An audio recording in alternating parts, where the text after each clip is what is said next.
Hyundai Kona électrique. T'avais envie de le faire. Ouais, parce que c'est une voiture star. Alors j'ai plein de choses à dire et je ne connais rien de technique. Mais je vais quand même t'expliquer ce qu'il faut. À mon avis, moi, si je regardais, voilà, si j'avais un Kona, ce que j'avais envie de savoir, c'est que déjà, il a grandi. Et ça, je l'ai lu partout. Et que c'est plus la même... pour ceux qui avaient l'ancien, il faut bien qu'ils mesurent. Parce qu'ils l'ont... Mesure bien ton garage avant de l'acheter. Ouais, non, mais c'est toujours la tendance, si tu veux. Bah, elles prennent toutes en moyenne 5 cm. Voilà, alors là, on regardera la taille exacte, mais c'est important. Mais il y avait autre chose aussi là. Regarde ça, tu vois. Je crois qu'aujourd'hui, il n'y a plus une bagnole qui ne se met pas un feu LED devant et qui cache ces feux-là. Je veux rendre hommage à Plouet. C'est lui qui a inventé ça sur le cactus en 2014. Tout le monde reprend, si tu veux, cette illusion d'optique du puro sangué au... Non mais c'est vrai, regarde, franchement. Et puis alors, ça lui donne une gueule à l'avant là. Quand tu regardes sur le téléphone, ça lui fait une bouille. C'est un galet. Alors, elle sera aussi disponible en hybride rechargeable. Hein. Ils sont très forts, Hyundai. Mais moi, je veux remercier les Coréens. Je veux remercier, je ne sais pas qui il y a chez eux. Regarde, viens voir. Il y a quand même un gars à couleur et matière. Ils font des intérieurs clairs. Ils font des intérieurs clairs. Non mais c'est merveilleux. Enfin quelqu'un qui ne travaille pas aux pompes funèbres, tu vois. Toutes ces voitures, c'est tellement stressant. Alors les gens vont dire oui, c'est salissant, etc. Et puis alors, mais ça fait du bien, tous les intérieurs. Mais ça fait du bien, bordel. Et puis avec le toit ouvrant. Alors tu vois, elle a grandi, mais ils ont la main en ce moment, Hyundai. On le voit avec la Ioniq 6, la Ioniq 5, etc. Ils sont derrière. Mais franchement, ils ont la viens main. Voir derrière, ils se font plaisir parce que quand tu regardes l'arrière, pareil, tu as cette espèce de. En fait, ça fait une symétrie avec l'avant, mais. Enfin, ils se font vraiment plaisir. Ah ouais. Je veux pas directement, mais on va aller voir Volkswagen. C'est un autre monde en fait. Tu vois, d'un côté, tu sens que les Coréens, ils se font plaisir, ils osent faire des choses différentes. De l'autre côté, tu as les Allemands qui font des trucs beaucoup plus conventionnels. Le Pixel qui est toujours là, je vous renvoie au secret de design de la Ioniq 5. Et ils gardent vraiment ça tout le long. C'est des pixels partout. Hein. Mais franchement, voilà, il ne veut pas s'ouvrir. Si, il veut s'ouvrir. Il y a de la place là. Tu veux que j'aille regarder la taille pendant que tu filmes l'intérieur quand même, le tableau de bord. Assieds-toi, je vais te dire si je peux te mesurer le. Alors l'intérieur, il garde toujours ce petit côté. Je ne sais pas si c'est encore en mode magnète, parce que dans le temps tu pouvais mettre des magnettes, des petites photos et tout. C'est drôle aussi ce côté-là où tu as le chargeur plus l'USB. C'est drôle, le truc avec toutes les charges, tu as l'impression d'avoir une espèce de batterie énorme externe parce que tu as de l'USB-C, il dit si se charger ou pas. Tu en as un deuxième, tu as le 12 volts aussi qui est là, qui souffle comme ça. 65 kWh. Ouais, c'est beaucoup. Plus ou moins un peu plus de 500 km savoir d'autonomie. En général, on est plutôt à 52, la Jeep Avenger, etc. Et c'est un bon compromis entre beaucoup de voitures qui ont 50 et beaucoup de voitures qui ont 80, 77, 80. Ouais. C'est un compromis qui fait, si tu es un peu efficient, tu peux faire 500 bornes en WLTP. Alors, tu vois, là, on peut raconter nos vies de POistes. On était invités en République tchèque pour l'essayer et elle est produite là-bas, étonnamment. Et il y avait, alors là, je ne pense pas qu'il l'expose, le nouveau Santa Fe qui, lui, aussi a une gueule de 4x4 Defender, un peu, voilà, une vraie gueule comme on aime, un peu comme le Kia EV9 qu'on va aller voir. Mais moi, je la trouve rafraîchissante en tout cas. Et l'intérieur, tu vois, c'est quand même. Je sais pas si tu veux te mettre à côté, peut-être.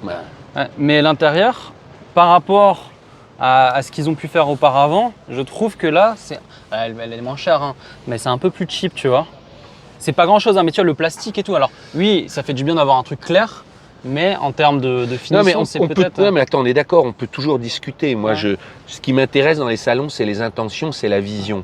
Après, on est bien d'accord que… Il continue le morse avec les petits points ici. Et truc que tu vas peut-être pas aimer, et en ce moment, on essaye la Prius, mais je pense que c'est pareil, d'avoir une caméra qui doit te regarder tout le temps pour savoir si tu te grattes le nez, si tu as tes lunettes de soleil. C'est terrible. Ou si tu regardes ton ou ta passagère. Ça, c'est vraiment pas bien, Big Brother nous drive. Mais en tout cas, je trouve que l'ensemble général est plutôt sympa. Bon, elle est à 50 000 balles, hein, mais je crois que les hybrides maintenant, en fait, sont facilement 10 000 moins chers. Intéressant aussi, ils ont tout mis au même endroit. Tout ce qui est sèche chauffant, c'est plutôt bien foutu. Il y a des petits boutons partout. Ils restent sur les boutons, que ce soit beaucoup d'Asiatiques restent sur le fait d'avoir des boutons. Et là, tu as tous les boutons, que ce soit pour le auto-hold, pour les sièges chauffants. C'est une bonne chose que d'avoir du tout tactile. Mais c'est ce qu'on trouve dans la Ioniq 5, dans la Ioniq 6, c'est un peu ça, c'est le même package. Hein. Ouais, ça ressemble beaucoup. Mais franchement, je trouve ça intéressant. Mais tu vois, encore une fois, on sort de la Ford Explorer. Je trouve que c'est intéressant comment Ford a packagé sa planche de bord qui arrive. Ça me plaît. Voilà. Bon, j'arrive pas à te dire la taille. Hein. Tu veux que je regarde vite fait? Quel est plus grand? Ah, tu peux voir? Je n'ai que je te le donne. Mais attends, pendant ce temps, moi je fais des gros plans pour que les gens voient, vous voyez? Tu peux parler en même temps, t'as ton micro. Ouais, je parle, mais bon, c'est du direct, hein, il faut... À 4,35, c'est vrai que c'est plutôt petit. C'est plus petit, c'est 10 cm de moins que l'Explorer qu'on a vu juste avant. Bah, je crois que l'ancien était mais c'est fou comme toutes ces bagnoles, à partir de 4,20 m, vu qu'elles sont en SUV, tu peux te mettre en grand angle si tu veux, parce que je vois que ça zoome. C'est où grand angle? Je n'ose rien toucher. Je te le mets comme ça. Voilà. Et je disais, ouais, c'est fou. Voilà, là on la voit un petit peu. Tiens, je te fais du lelouch. Comme il y a plein de voitures finalement, vu qu'elles sont SUV. Je t'écoute. Vu qu'elles sont SUV, elles ont l'impression d'être très très grandes, tu vois. À partir de 4,20 m, dès qu'elles sont en hauteur, tu as l'impression qu'elles font 4,40 m les bagnoles, quoi. Mais à côté, le Bayonne a l'air minuscule. C'est drôle. Non mais tu vois, moi j'ai appris un truc avec Philippe, c'est que ces plis de carrosserie te donnent, tu vois, le fait qu'il y ait ça. Et on a l'impression d'avoir de la tôle plus épaisse, plus solide. Ils jouent tous de ça aujourd'hui. Ils jouent tous de ça. Tu vois, et puis avec Moi, ce que je retiens vraiment, c'est qu'ils se font plaisir en termes de design. Quand tu vois la gueule de l'avant, de l'arrière par rapport à tout ce qui se fait, ils osent, ils se font plaisir, ils sortent des codes, et depuis plusieurs années, et même sur un Kona qui est censé être plus basique qu'une Ioniq 5 ou. C'est très valorisant ça. Non, mais totalement. Hein. Et tu vois la plaque noire qui permet aussi d'alléger. En fait, tu as l'impression que. Voilà, c'est moins massif. C'est drôle parce que tu as vu, c'est noir ici, mais pas jusqu'en bas. Là, ils l'ont remis. Enfin, du coup. C'est quand même un peu moins massif ici, mais tu retrouves ça en bas alors que... Mais comme il est clair en plus l'intérieur, je trouve qu'on a. Et la config est pas mal, franchement. Comme tu dis, la config est pas mal. Voilà. Non mais on laissera celui-là, c'est un peu une...